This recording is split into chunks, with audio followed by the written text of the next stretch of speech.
Hey, campfire crew, let's get it on.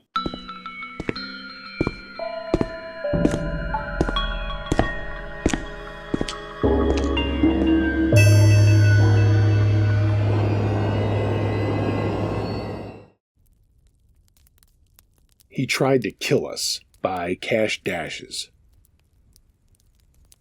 About 12 years ago, while on a 10-day hunting trip in northern Michigan, we were at a place called Deadstream Swamp.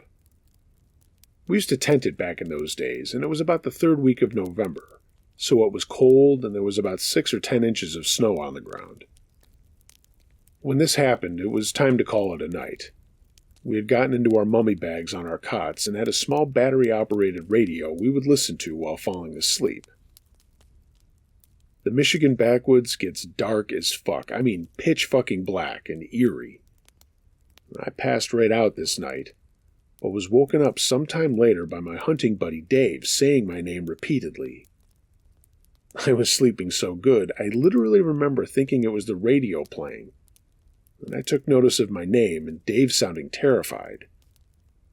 I finally said, "What?" Dave said, "Dude, get your fucking gun, get your fucking gun." I was disoriented, but remember saying, "Why? What's wrong?" And he said, "Dude, someone's here. Someone is fucking here." Now let me add, we were backwoods campers. We didn't stay at state parks or campgrounds, and we were a good 40-minute drive back to any road or civilization. I mean, way out in the thick Michigan Huron National Forest. We'd set up our camp at the end of a very long dead-end 2-track. We had been there 5 or 6 days at this point and never saw one other person, or even a sign of someone else being out there. So I was all like, what the fuck? And in my disbelief, I mumbled something like, "What the fuck do you mean someone's here? What, did you order a fucking pizza?" Dave was not amused. He said, "Dude, listen." Finally, I came to enough to realize our radio was off, but I could hear AC/DC blaring through the forest, and the faint sound of an old pickup truck blazing up the 2 tracks towards our camp. I had a big 19-foot tent with a huge rubber tarp draped over it, so it was hard to tell if there was a tent there, if you didn't know there was a tent there. At that time, I realized this was wrong, and no one should be driving up to our camp in the middle of the night. So I reached for my gun. Now we saw headlights moving across the tent, while this truck made its way through the winding 2-track and was within 100 yards of our tent. I finally heard yelling over the AC/DC, which sounded like an old drunk hillbilly screaming, with this screechy voice saying something about, "Hey, you fucking neighbors, get your asses out here." At that point, this guy literally had his truck about a foot away from the door of our tent, and was just sitting there revving the engine. It blew my mind this guy had found us. I mean, even knew we were there. That was odd enough. But in my fear, I racked a shell into my Winchester 20 gauge and screamed, "You better get the fuck out of here, I'm not playing around." He just revved the engine up louder, and then inched his truck even closer to the tent. I thought for sure he was going to run us over, so I yelled as loud as I could again, "Motherfucker, I am not playing. I'm about to start shooting." He got the message, because he backed his truck up and left, but he did so very slowly. The rest of the night was uneventful, and the rest of the trip had a very odd feeling. We never figured out who he was, or where he came from. I should mention, on the way out of the dirt road where we turned off to get back to our campsite, there were 2 or 3 old mobile home trailers that reminded me of the movie The Hills Have Eyes. Just very dirty. Lots of things hanging on the porches and junk everywhere in the front yards, like old fridges and junked cars, and trash. We assumed the guy lived in one, but we never found out. It still gives me the creeps thinking about it. I thought I was going to have to shoot this guy in fear of our lives, and that is frightening enough, to say the least.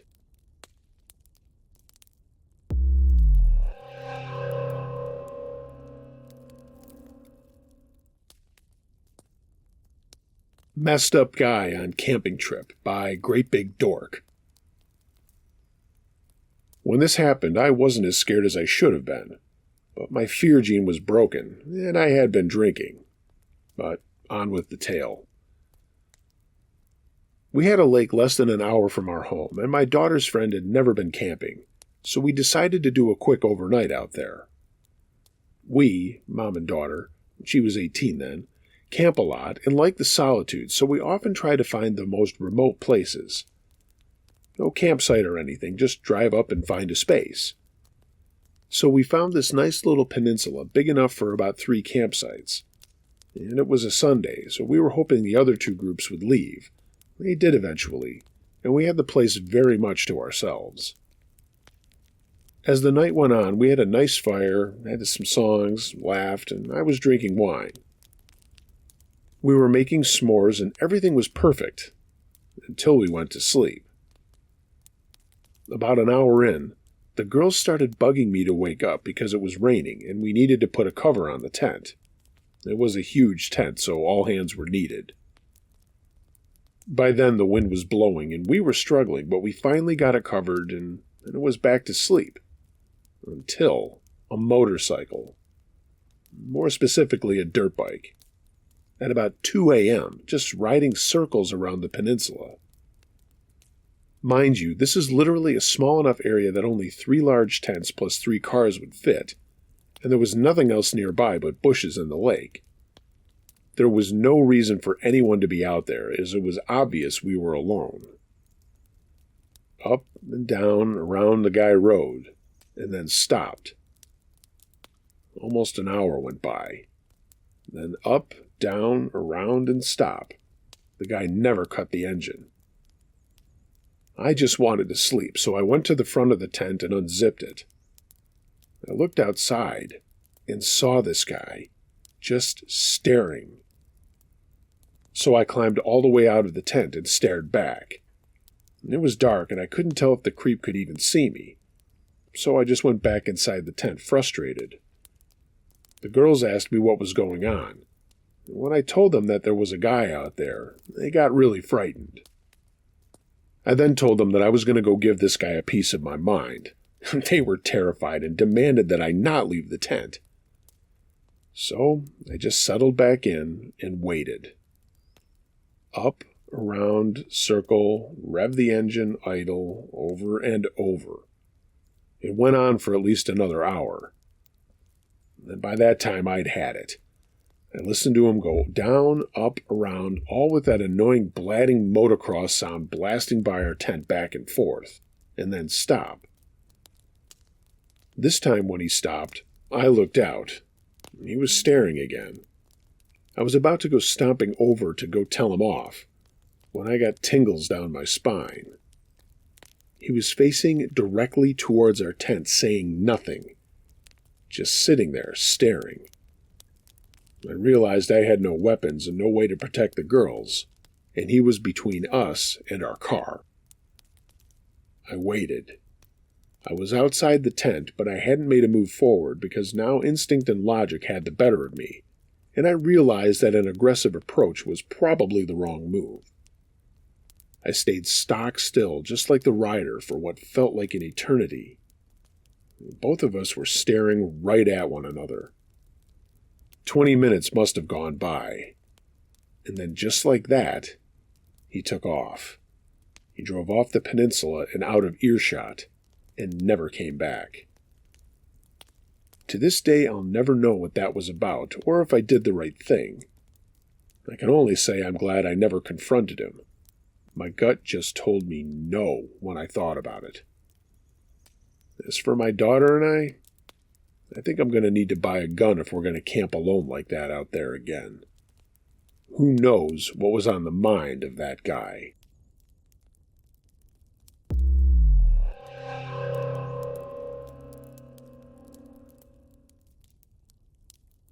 My Camping Stories by Indiana Josh. Man, I've got some stories. I've been doing 3-day to week-long deep backcountry camping, usually either solo with my pup or with my best bud. I've been doing this for 15 years. Most of these situations happened early on, within the first 2 or 3 years when my friend and I were young, foolish, and obviously thinking we were invincible. On one occasion, in southern Colorado, we just climbed a pretty peak pretty late in the day.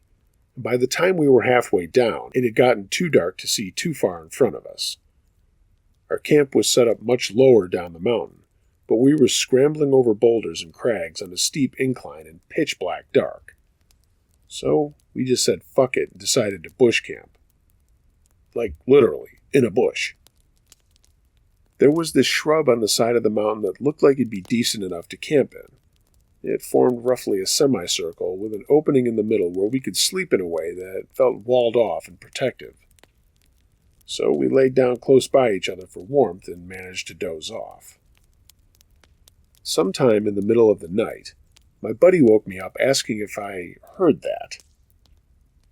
I listened and could hear something walking around outside the bush. A weird, guttural growling noise. Not deep, just weird sounding. We stayed absolutely still and kept listening, hoping whatever goddamn mountain banshee it was would just move on. But it didn't. It kept poking around the perimeter of the bush, and it sounded big. Eventually, it made its way over to where the semicircle opened up to the inside, and it was so pitch black out that we could just make out a mass, but had no idea what we were looking at. We were completely frozen, just staring at it. My buddy whispered, "What the fuck is that?" And I slowly grabbed my phone, shone the light at it, and we saw that it was a fucking mountain lion. It looked fucking huge, but for all we knew, it could have been a baby. It growled at the light and made a quick movement, like crouched down suddenly, and just kept staring and doing that weird growling thing. I have no idea what came over me. Fight or flight kicked in, and I guess the part of me that took over had realized there was nowhere to fight. So I slowly grabbed a machete next to me, unsheathed it, and some fucking how I jumped up and immediately started screaming and put my hands up in the air and started swinging the machete around wildly. Whatever I did, it worked, and that thing noped the fuck out really quick. It just darted off across the mountain and into the night. Needless to say, we got up and made the middle-of-the-night trek back to our camp, which took another several hours. About a year after that same friend and I had the fun idea to take a week-long kayak trip down the Arkansas River. Only we didn't have a kayak, and both being college students at the time, couldn't really afford one. So naturally, we bought a 2-person inflatable kayak for like $60 and figured we'd be good. And honestly, for the most part, we were. We did puncture it on a submerged tree our second day on the river, but we patched it and continued on our journey. On the third day, we suddenly realized we were going down the river right through hunting grounds at the height of hunting season. There were occasional gunshots going off all around us, and at the time it felt like it just added to the adventure. But the third night and early the fourth morning is when shit got really weird, which I still don't really have an explanation for to this day. We kept waking up in the middle of the night to relight the fire outside of our tent. It was deathly cold, and we also thought it might help signal to hunters that, hey, there's humans out here. Maybe don't shoot us. Around 4 a.m. or so, when it was still pitch black out, but soon to be getting lighter, we were both outside feeding the fire. Something caught my eye to the left of us in the woods. Some kind of light, or something reflective. It seemed to move, and at first I thought deer's eyes. I didn't really think too much of it until I kept seeing it. Something just seemed off. I didn't say anything at first, and then, right as I was about to ask my friend if he saw it, he said, "Hey man, you see that thing over there? The fuck is that?" And that's when we realized we'd both been watching this thing. The odd thing is that it wasn't just one light source. It wasn't like 2 reflective eyes. It was emitting a ray of light like a flashlight. It just seemed reflective the way an animal's eyes would reflect light and appear to light up. Hard to describe, but that's what it was like. But it was only one round object, and it was meandering slowly through the woods, not too far off from where we were. It looked like an eye reflecting light and looking right at us. Confused and curious, I stood up, grabbed my small, weak flashlight, and shined it over towards it, and started walking slowly at it. "Hello?" I called out. Nothing. "Hey, anyone over there? We're just camping here and about to head off." No response. But every time I spoke, that object stopped moving. And then it would start moving again. I could hear crunching where it was moving across and through the foliage. But I couldn't make out a shape or a body form. It just looked like something roughly the diameter of a flashlight looking over at us. Now even more curious, I walked a little closer to it, and it stopped moving. The more I looked at it, the more it really did look like a flashlight, but like one where the bulb was so low and dim and on its way out that there was no light diffusion. Either that, or it was a really big singular fucking eyeball that seemed to be reflecting light from some unknown light source. Whatever it was, we were both still and just staring at each other, neither of us making a move. It felt like we stayed that way for about 5 minutes, but it was probably realistically a minute or less. Whatever it was, it had been moving closer. It started off probably about 100 feet behind us to the left, and now it was probably only about 30 or 40 feet away. When it did move, it kind of bobbed up and down in an erratic fashion, similar, I think, to what it might look like if someone was holding a flashlight and walking through a forest over twigs and logs and rocks. I took another step forward, really straining my eyes to try and make out what the thing could be up ahead of me through the trees. As soon as I did, this thing started moving straight towards me at a very high speed. Whereas before it was kind of slow and meandering and just bumbling around, this time it seemed intentional and fast.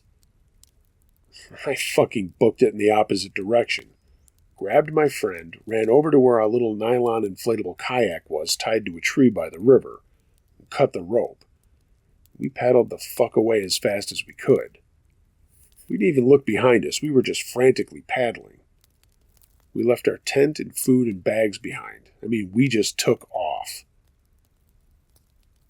When day broke later, we went back for our stuff, and everything was right where we left it, untouched. Neither of us noted any footprints or hoofprints. We both saw the exact same thing and had the exact same experience. And neither of us, even today, has a satisfying explanation for what the fuck that was.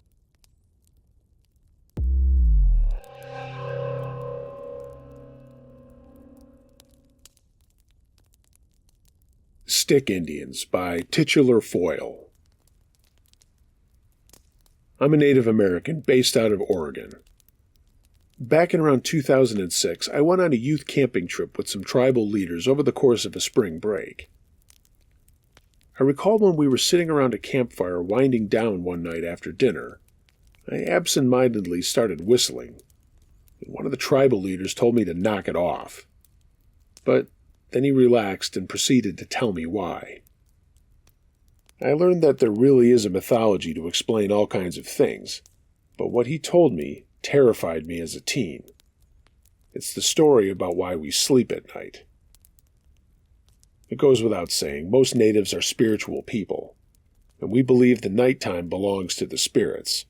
And we give them that time by going to sleep, but the spirits also have these creatures that defend their time. For example, imagine there's a 16-year-old kid absent-mindedly whistling in the middle of the night, disturbing the one time of day that you get to just be you. This would lead to an angry spirit, and being that you're also a powerful spirit, you could cause chaos the likes of which the world had never seen. So out of respect for the spirits, and fear of what they may do to the world, the creatures are called stick people, and they could easily come and take a 16-year-old away so that no one would ever hear or see from them again. Stick people are, according to the legend I was given, entities that will try to cause people to become lost and alone by luring them to places they have no business being, like out into the woods at night. So, I know this is short, and I think about that story every time I whistle, but I assure you, I no longer whistle at night.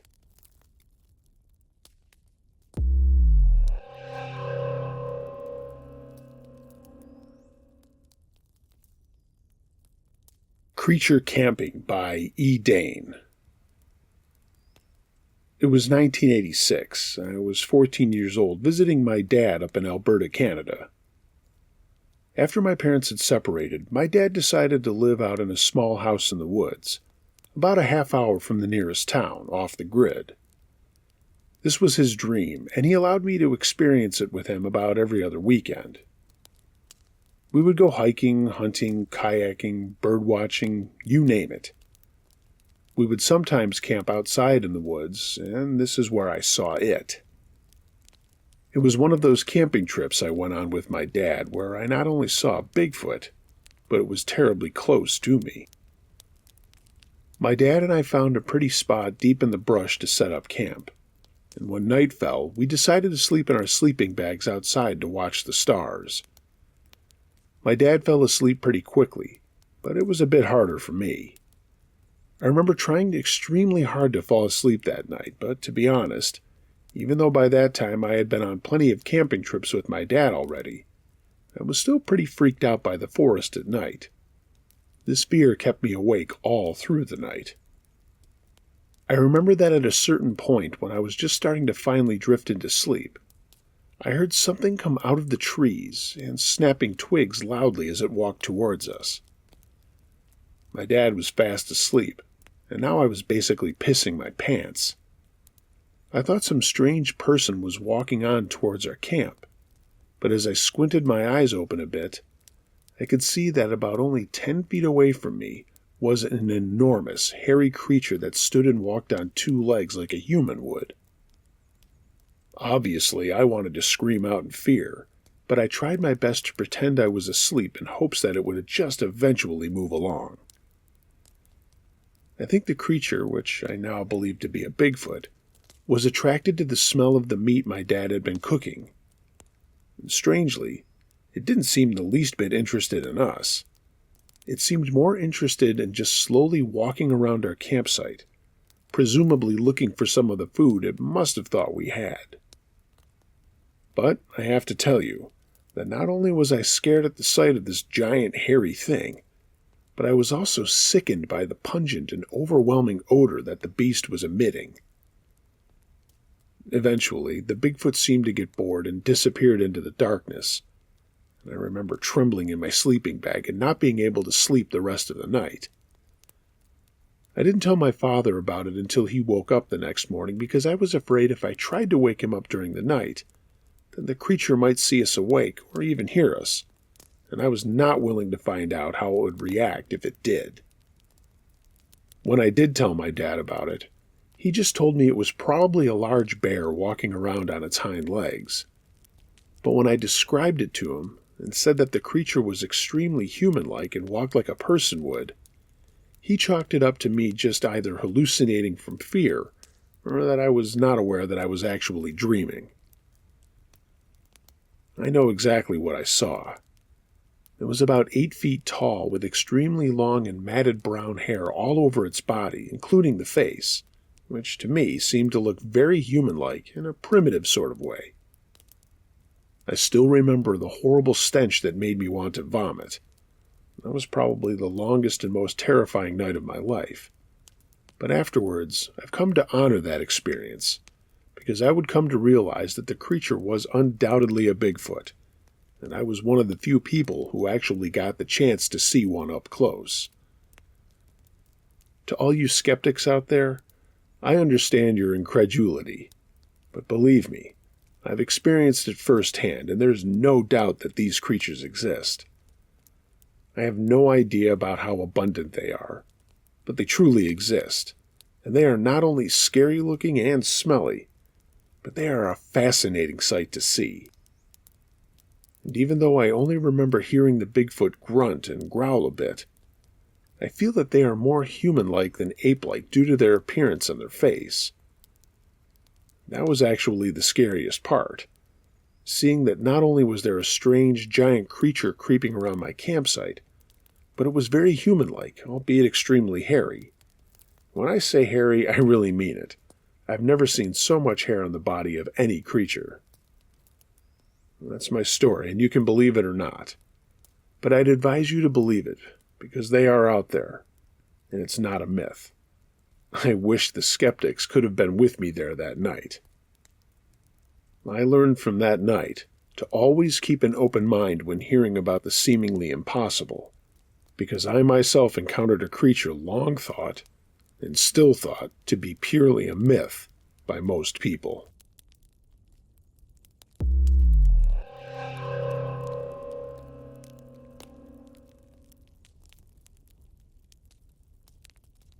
The Maniacs by Eat Shit and Die. I'm an avid wild camper. I live in England and pretty much roam throughout whatever woods I find or like. The shit's fun. I follow a lot of rivers mostly because they're pretty simple to navigate and have some spectacular scenery.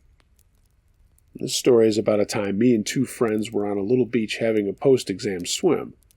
And because I felt like it, I slept on my inflatable camping mattress under the stars. I slept pretty soundly until about 2 a.m. when shit started to get weird. There was a little light on account of the moon being full, and there was an extremely light drizzle in the air. I noticed the moon seemed pretty prominent behind me, so I swiveled around to see a glaring fucking torch coming from just above the riverbank above us. Whoever it was couldn't see us because of our proximity to the bank itself, and the bank was raised as most rivers are. I straight up army crawled to the base of the bank and began to stare at one of the 2 miniature paths that led down to us. Then I started to hear some kind of liquid falling down from the top and thought that these guys were fucking pissing on us. They were probably drunk out of their minds. I mustered up the gruffest voice I could and shouted, "Oi!" at the top of my lungs, scaring these fucking weirdos and passing my British citizenship at the same time, as well as waking up my buddy. Whoever it was fucking bolted down the path, and we didn't see them for the rest of the night. But when my senses came to me, I realized they hadn't been pissing on us. It was fucking lighter fluid, and it was all over my buddy's tent. If I hadn't screamed, I'm not so sure what would have happened, but based on what they were doing, they definitely knew we were there, so it was premeditated. The rest of the night I had nightmares of being set on fire, and it's something that stuck with me. Every once in a while I still have a nightmare about being set on fire. I have gone back to that same place, and haven't had any problems since that time.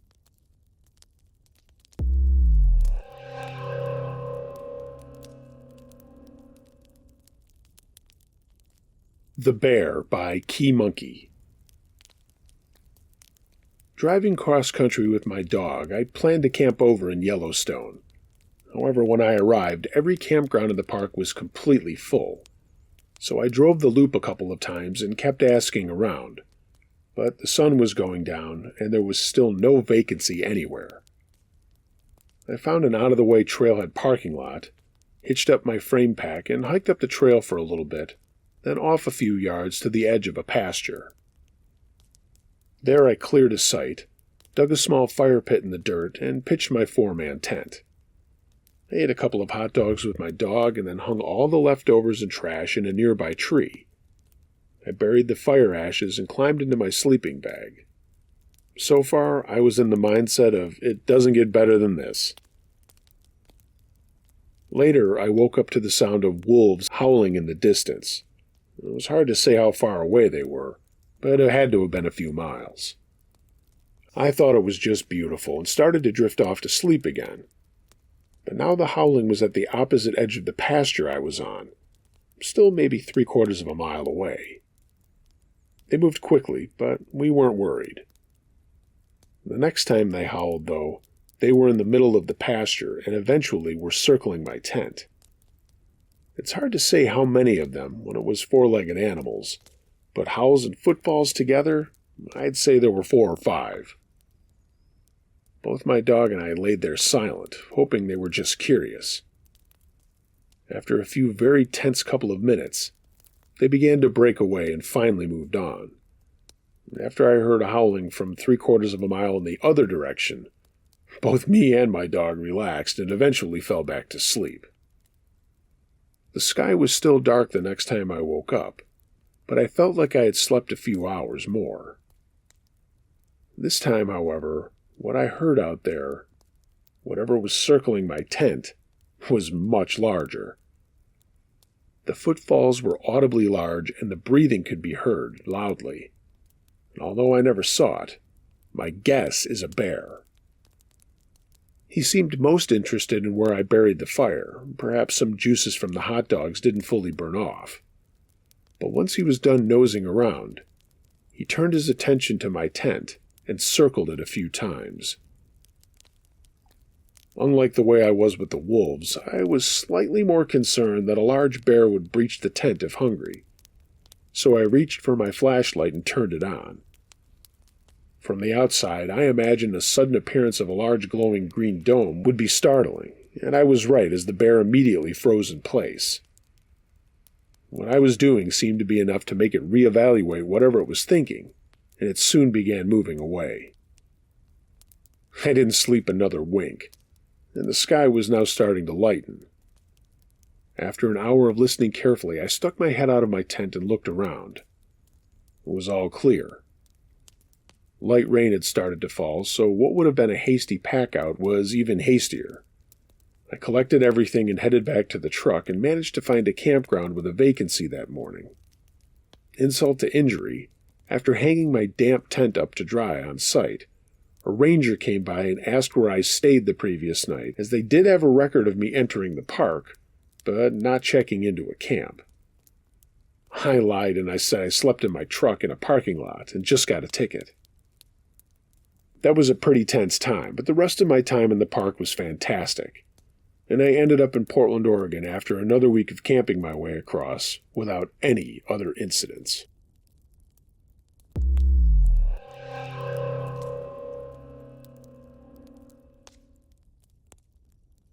Weird camping by Tweak. I used to camp at this fairly secluded spot on state land. It's since been discovered and become popular, unfortunately. I've been going to that site since I was a kid, and it had become an annual tradition for my buddies and I to kind of unplug and rough it for a few days out there. However, at the time, a little over 15 years ago now, it was relatively an unknown spot, and it was a bit of a trek to get to the campsite. It was in the middle of the woods, but close to a lake, perfect for swimming. I'm talking no cell signal, no light pollution, just you out in the wilderness. My buddies and I were geeked to get out there and spend the week camping every summer we went. And one summer afternoon, I was the first to arrive, ready for a week of camping, drinking, and swimming. However, to my dismay, I discovered that the site already had an established campsite going, and there were a couple of tents set up. Granted, it was a fairly large campsite, so I decided to haul my gear over and see if I could talk the other campers into letting us share the spot. I mean, who knew? They might have been cool, and maybe it would just be one big party. I got up to the site, and there were no people. The tents were empty. There was evidence of a campfire, so I know there were people there not too long ago. And then I decided to check the lake. Maybe they all went swimming. There was a steep path that led from the site to the lake, and as I was walking alongside it, I discovered some debris that had blown down along the path. There was a sleeping bag, some tools, and some clothes that had been on a line, but now they were all just lying in the dirt. All evidence said that that site had actually been set up for a while. The clothes were wet with ditch water, and they'd been sitting on the ground in the path for some time. When I got to the lake, there was no one there either, and when I returned to the site upon further investigation, I discovered that the site must have been abandoned for some time. But that doesn't explain why they just left. I mean, they left everything behind. From what I could tell, the people camping there had left in a big fucking hurry. There was more clothes. There was food and other gear. I mean, it was an entire camp. The tents were fairly new. It's not just stuff that you leave behind unless you're scrambling and only grabbing the essentials. What was weird to me was that the fire was out, but there was still ice in the coolers and beers, so it couldn't have been too long ago that they were actually there. My buddies finally arrived, and we decided to set up camp nearby and keep an eye on things. I mean, maybe the people had to leave for an emergency or something. We wound up camping out there the whole week, and none of those people ever came back to retrieve their stuff. Luckily, the DNR happened to stop by on patrol, and we filled them in on our discovery. They let us know they'd be packing up the stuff and taking it to a lost and found up at their station. Kind of creepy, but mostly weird. I've always wanted to know what happened to those people.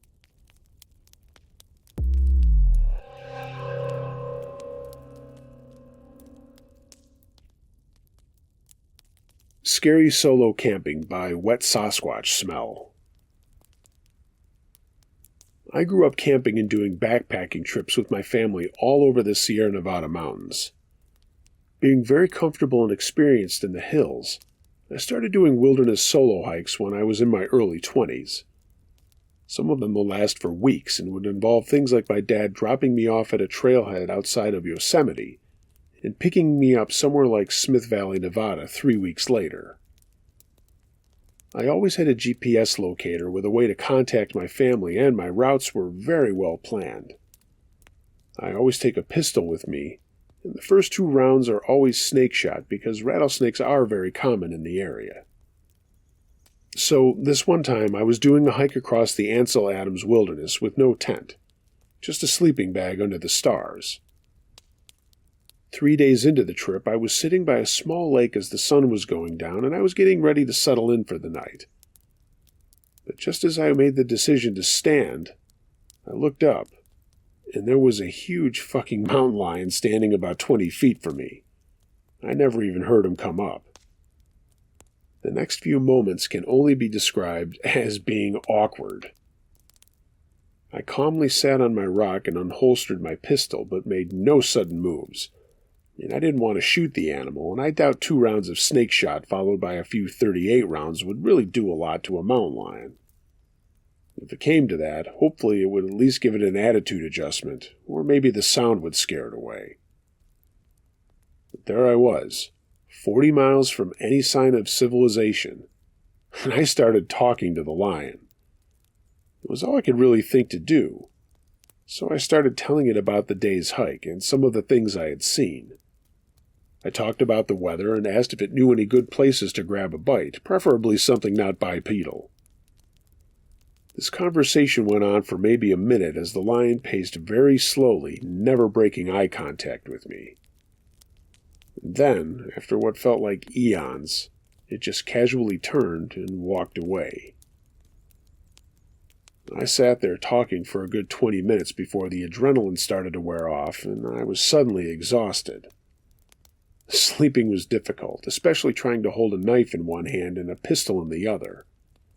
But once my eyes were closed, it seemed like an instant, and the sun was back up. As I got closer to the end of the trip, an unexpected and unusually high heat wave came in. The temperature was well over 105 degrees at 10,000 feet elevation, and water sources seemed to just dry up overnight. I knew where some natural springs were located, but they were off my route and were around 20 miles away. Without exerting more energy than I needed to, I still arrived at my rendezvous point a full day early.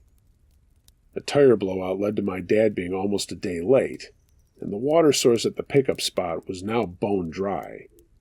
So I had about 60 or 72 hours in 100-plus degree weather at elevation without water. I was able to get a bit of tiny water from a solar still I made and wrapped a bag around some plants, just enough to stay alive. By the time my dad got to me, I was having full-on hallucinations and was in pretty bad shape. Luckily, he showed up with a case of Gatorade, vitamin water, a cooler filled with ice packs, and protein bars. I did get checked out by a doctor in Carson City just to be safe. The forecast had said nothing about the heat wave, and water was abundant until after it hit, so there was nothing I could have done to better prepare for that situation. Overall, definitely a terrifying trip. And after many other adventures, my wife now refuses to let me do long wilderness trips alone.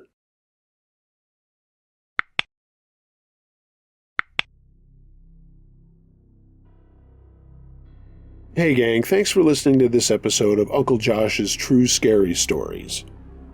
If you have a true scary story of any nature that you'd like to hear narrated on this channel or my podcast, email it to unclejoshtruescarystories@gmail.com. I read them all.